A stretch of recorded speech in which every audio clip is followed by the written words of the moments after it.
The Master Tavern Keeper's History of the Old World.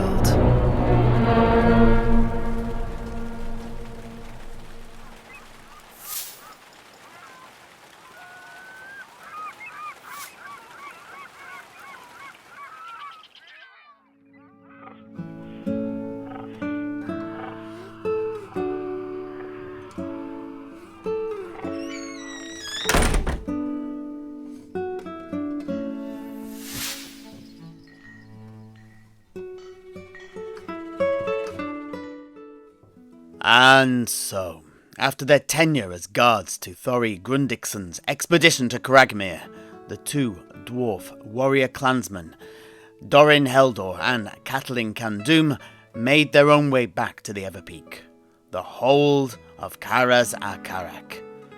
As is true today, so it was during the 7th century also. Travelling is a dangerous thing, and even if you stay on the road and keep clear of the moors and whatnot, trouble will find you. On the lower slopes of the foothills of the World's Edge Mountains, the two dwarves fought and killed the numerous orc raiders that tried to block their way.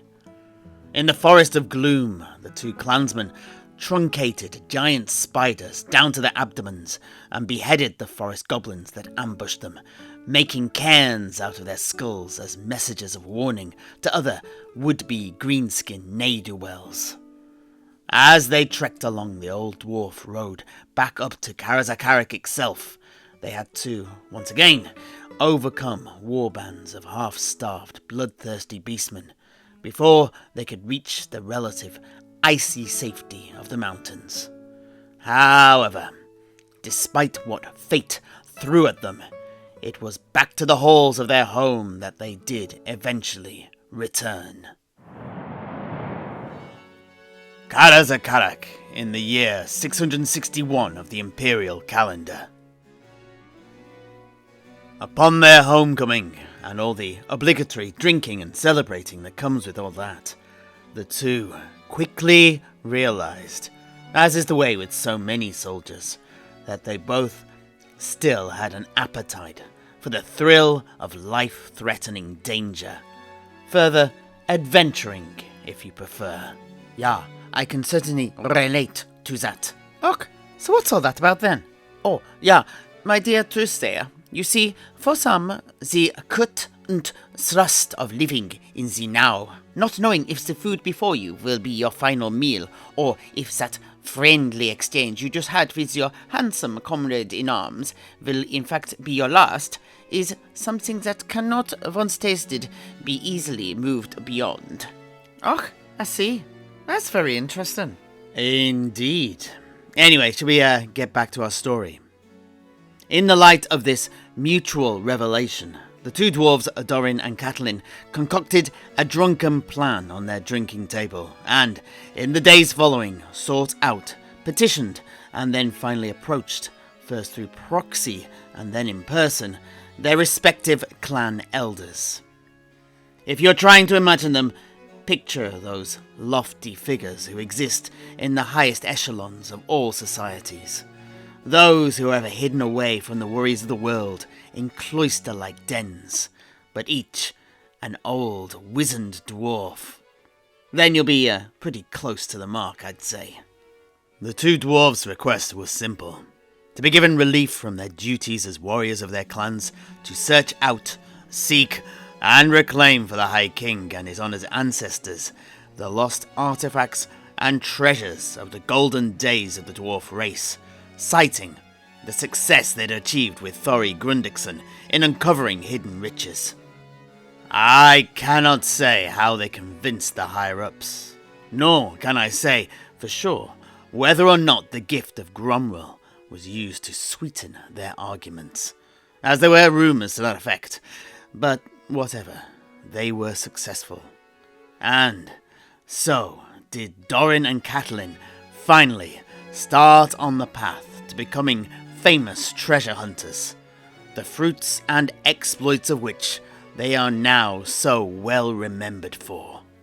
But there was a third member of the group, an unsung hero, let's say, For although Dorin and Katalin had the necessary skills in the field of fighting and adventuring, their ability to conduct prolonged research, wading through tomes and scrolls, and reading reams of text until your eyes are sore and your head spins, was not part of their skill set.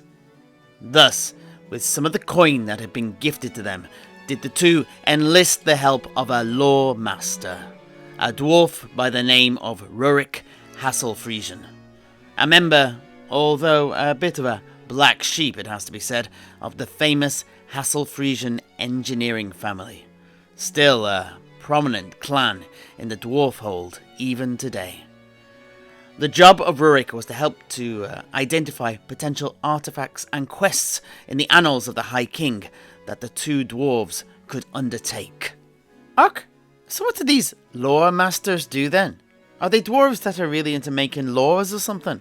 What? No. Not L-A-W, lore. Lore as in L-O-R-E. They are what I suppose we'd call scholars back in the Empire. Ah, lore masters, is it? Look now, just wait to crow the cock there, Septimus. Don't them haughty high elves have lore masters too? Ah, yes, they do indeed. But the lore masters of the dwarves are a different kettle of fish altogether compared to their elven namesakes. For one, they are neither high nor haughty. The dwarf scholars are not solely concerned with magical lore either, like the elves over in Hoeth are. Rather, their focus is truly on chronicling all about them, all that came before and all that exists. They both safeguard what lost lore they uncover and preserve the integrity of the honoured traditions of dwarf society so that they do not become lost in the first place.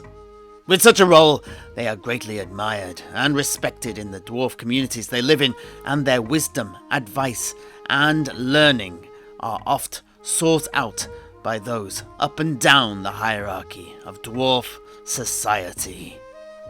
They're renowned as being singular, idiosyncratic, verging on eccentric figures, and I posit that no two lore masters are the same in either their way of being, their focus, or their way of doing things. Certainly, Rurik Hasselfriesen had such a reputation. Rurik was well known for travelling far and wide in search of ancient chronicles and the histories of lost and forgotten dwarf holds. In particular, those lost in the fires of the War of the Beard, a whole topic for another day before you ask, Heinrich, and also those that fell during the Goblin Wars, which we have touched on in earlier discussions. Anyway, with Rurik's help, Dorin and Katalin scoured numerous ancient texts. They learnt about many lost treasures, but it was one in particular that leapt out from the pages they leafed through. Och, so what was that then? It was the Heartstone of Aldin Getgold, a powerful artifact, long lost with the fall of the dwarf hold of Ekrund. Oh, yeah, Master Tavern Keeper, did you not mention Ekrund when we spoke of Drachenfels? Ah, yes, I did indeed.